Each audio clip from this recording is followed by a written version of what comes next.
মামলা মোকদ্দমা এগুলো শেষ করতে লক্ষ লক্ষ টাকা খরচ হয়ে যায়। আল্লাহ পাক এটা বলেছেন, খাবার খাওয়াও বন্দীদেরকে, এতিমদেরকে, মিসকিনদেরকে। বিয়ের অনুষ্ঠানের নামে 500 মানুষকে দাওয়াত দিয়া, 1000 মানুষকে দাওয়াত দিয়া খাওয়ানো, এটা অপচয় ছাড়া কিচ্ছু নয়। এই খাওয়ানি বন্ধ করে এলাকার মিসকিন গরিবদেরকে খাওয়ান, তার চাইতে ডাবল সওয়াব হবে। আর আমাদের দেশের বিয়ের অবস্থান এরকম যে 500 মানুষকে দাওয়াত দিয়া খাওয়াইলো, সে সামনে একটা টেবিলে রেখে দেয় 500 মানুষের টাকা যেন উঠাইতে পারে। ভিক্ষুক, ও সবচাইতে বড় ভিক্ষুক। ওর টাকা নাই, ফকিন্নি বলেই তো টেবিল দিছে। দাওয়াত দিছে 1000 মানুষ আসবে আমার বিয়েতে, কার্ডও সাবাইছে, এক একটা কার্ডের পিছনে 100-150 টাকা খরচ করে। অথচ রাসূল সাল্লাল্লাহু আলাইহি ওয়াসাল্লামের হাদিস আছে, ইন্না আযমান নিকাহি বারাকাতান আইসারুহু মাউনা, যেই বিবাহে খরচ যত কম ওটা যত বরকতময়। এই জন্য আমাদের দেশে যত বিয়ে দেখবেন ধুম তারাক্কা করে হয়েছে, একটার সংসারও টিকে না। বিশেষ করে আমাদের দেশের নায়ক নায়িকাদের হালত, এরা যে কত জায়গায় যায় আর কতবার বিয়ে করে। সাংবাদিকরা এদেরকে বিয়ে করায় আর বউ পাল্টায়, স্বামী পাল্টায়। সাংবাদিকদের কাজ এর বিয়ে ভাঙতে পারলে আমার ইউটিউবের কন্টেন্ট হয়ে যাবে, এই হলো হাল।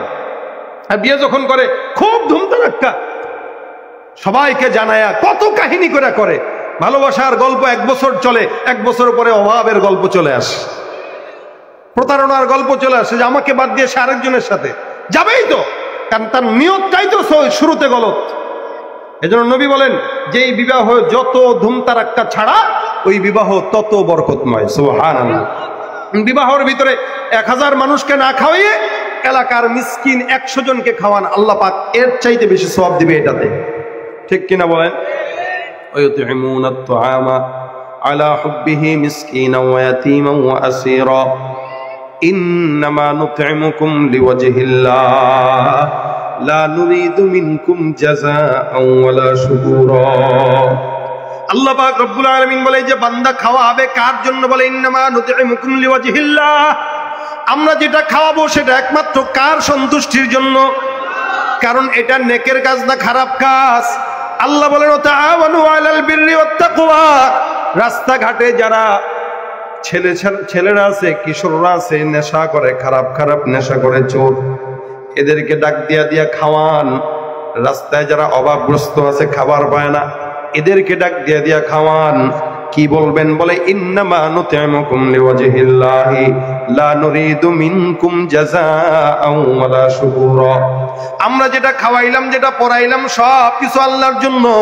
আমার আল্লাহ পাক ডাক দেয়া বলেন, আল্লাহর হাবিব সাল্লাল্লাহু আলাইহি ওয়াসাল্লাম বলেন, আল্লাহু ফি আউনিল আবদি মা কানাল আবদু ফি আউনি আখি।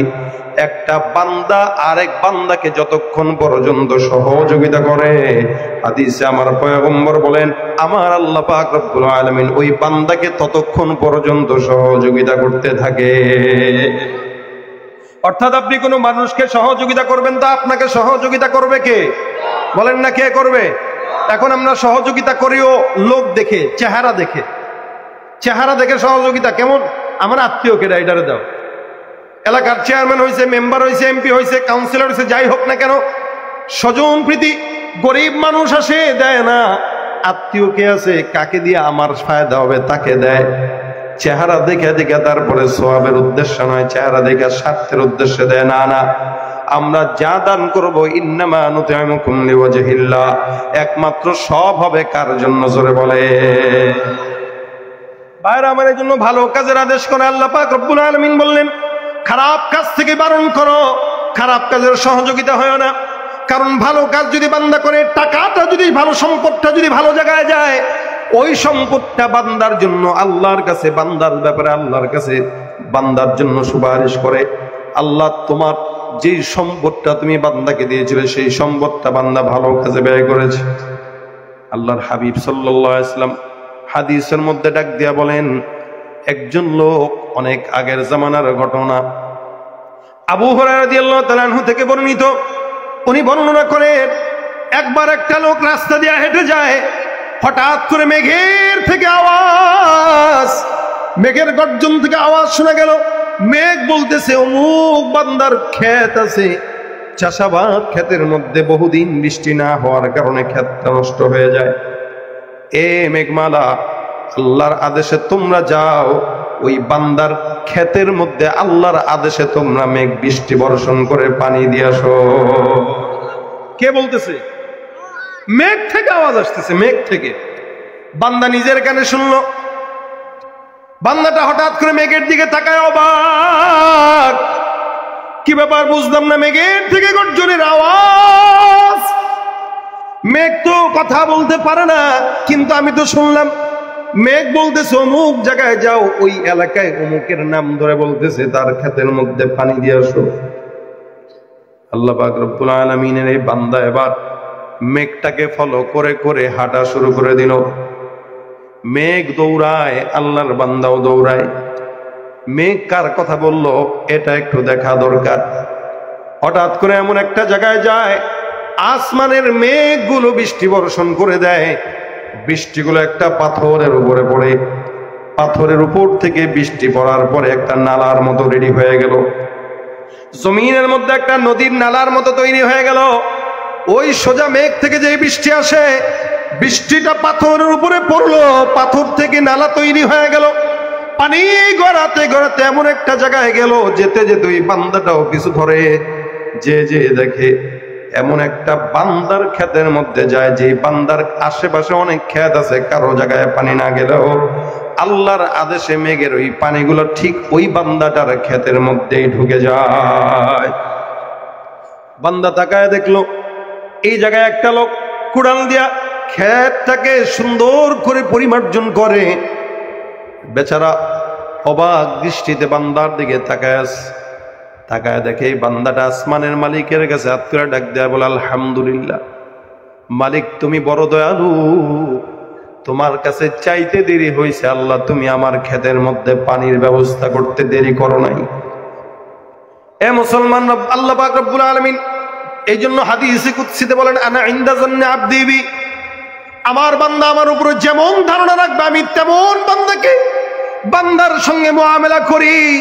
বান্দা যদি আমার ব্যাপারে ভালো ধারণা রাখে, আমি আল্লাহ পাক বান্দার ব্যাপারে ভালো ধারণার নিয়ামত দেই। বান্দা যদি আমার ব্যাপারে খারাপ ধারণা রাখে, আমি বান্দার সঙ্গে সেই মুআমেলাই করি। বান্দা এবার চেয়ে দেখো, এই বান্দার ক্ষেতের মধ্যে পানি যায়। এই বান্দা ডাক দিয়ে বলো, ও ভাই তোমার নাম কি? ওই বান্দা বলল, আমার নাম হলো অমুক। বেচারা শুনে রাখতে অবাক, আয় হায়, আসমানের মেঘের মধ্যে আমি যেই নাম শুনলাম এটাই তো ওই বান্দার নাম। এই বান্দা যেই নামটা বলল, অর্থাৎ এই বান্দার নামের সঙ্গে আসমানের মেঘের নামের সঙ্গে মিলে গেল। তার মানে মেঘের পানিটা একদম জায়গা মতো হাজির। এই বান্দা ডাক দেয়া বলে, তুমি এমন করে আমল করো যে আমলের কারণে আসমানের মেঘ পর্যন্ত তোমার নাম জানতো। এ মুসলমান, জমিনের মধ্যে কোন বান্দা যদি আল্লাহর গোলামি করে, আল্লাহ পাক ডাক দেয়া বলেন, মাল্লাহুল মাওলা ফালাহুল কুল, কোন বান্দার জন্য যদি আল্লাহ হয়, আমার আল্লাহ পাক আসমান জমিন সহ সব মাখলুকাত আল্লাহর ওই বান্দার জন্য হয়ে যায়। এই জন্য জমিনে কোন বান্দা যদি আল্লাহকে ডাক দেয়, জমিনের 10 জন মানুষের সামনে, খুব বুঝবেন, জমিনের কোন বান্দা যদি 10 জন মানুষের সামনে আল্লাহকে ডাকে, আমার আল্লাহ বলে আমি ওই বান্দার নাম আসমানের হাজারো হাজারো ফেরেশতার সামনে আমি তার জিকির করি, সুবহানাল্লাহ। মাওলা তোমায় ভালোবেসে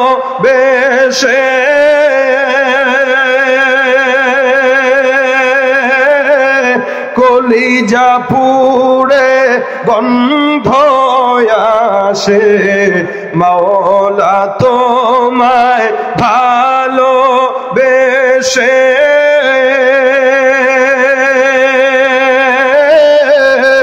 কলিজা পুড়ে গন্ধ আসে, আমি তোমার নূরে যাব মিশে, তোমার নূরে যাব মিশে, দূরে ঠেলে দিও না পুরে পুরে ছাই হইল এই যে পাগলের সিনা পুরে পুরে ছাই হইল এই যে পাগলের সিনা মাওলার ইশকে জলে আগুন নিভাইলে যে পুরে পুরে ছাই হইল এই যে পাগল ধরা দিয়ে দাও না ধরা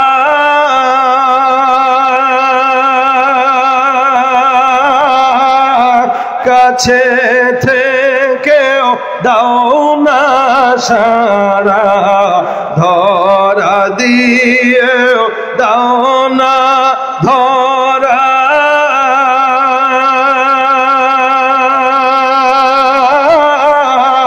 কাছে থেকেও দাও না সারা এই বুকেতে বইছে খরা এই বুকেতে বইছে খরা না পাওয়ারি যাত না পুরে পুরে ছাই হইল এই যে পাগলের সিনা পুরে পুরে ছাই হইল এই যে পাগলের সিনা মহব্বত থাকবে কার সাথে আমার আল্লাহ পাক রব্বুল আলামিন হাদিসে কুদসির মধ্যে বলেন কোন বান্দা যখন আমি আল্লাহকে ডাক দেয়